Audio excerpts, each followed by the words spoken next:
Assalamualaikum warahmatullahi wabarakatuh. Pelajaran kali ini yaitu akidah akhlak.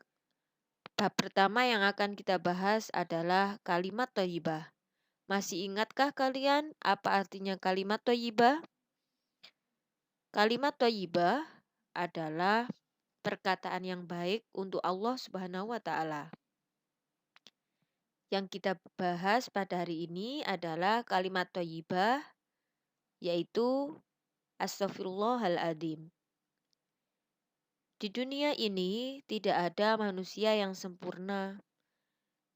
Besar atau kecil pasti pernah melakukan dosa atau kesalahan baik kepada manusia maupun kepada Allah. Oleh karena itu, kita harus segera meminta maaf dan mohon ampunan kepada Allah dengan cara membaca Astaghfirullahaladzim. Astaghfirullahaladzim disebut juga kalimat istighfar.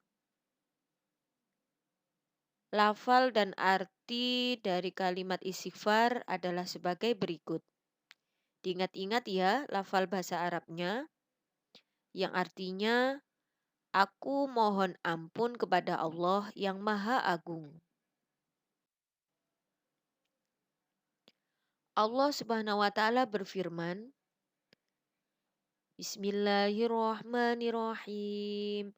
Wa huwallazi yaqbalu at-taubata 'an ibadihi wa ya'fu 'anis sayyi'ati wa ya'lamu ma taf'alun. Artinya, dan dialah yang menerima taubat dari hamba-hambanya dan memaafkan kesalahan-kesalahan dan mengetahui apa yang kamu kerjakan. Dari ayat ini kita bisa tahu bahwa Allah akan mengampuni dosa atau kesalahan hambanya yang mau bertaubat. Waktu mengucapkan kalimat istighfar, yang pertama ketika terjadi gerhana, baik gerhana bulan maupun gerhana matahari. Yang kedua, ketika terjadi kejadian genting, seperti ketika terjadi gempa misalnya. Yang ketiga, ketika berdoa. Yang keempat, ketika berzikir setelah sholat. Dan yang kelima adalah di akhir malam. Misalnya ketika kalian sholat lail ataupun di waktu sahur. Perbuatan salah atau dosa yang diperbuat manusia dibagi menjadi dua.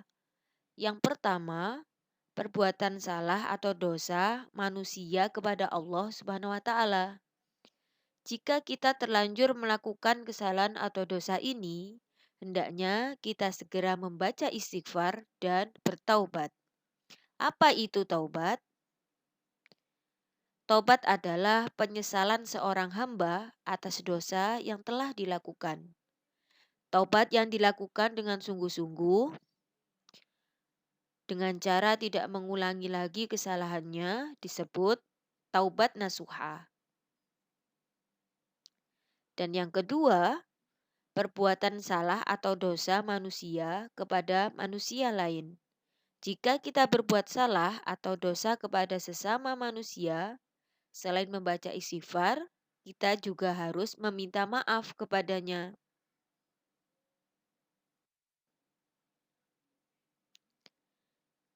Manfaat membaca kalimat istighfar. Yang pertama, diampuni dosa dan kesalahan kita. Yang kedua, dimudahkan mencari rezeki. Yang ketiga, diberi jalan keluar dari persoalan. Dan yang keempat, hati kita menjadi tenang.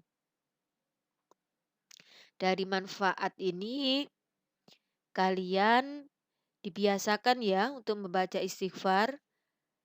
Karena orang yang membiasakan diri membaca istighfar menunjukkan bahwa dirinya termasuk orang yang beriman. Terima kasih atas perhatiannya anak-anak. Sampai di sini dulu pelajaran kita. Wassalamualaikum warahmatullahi wabarakatuh.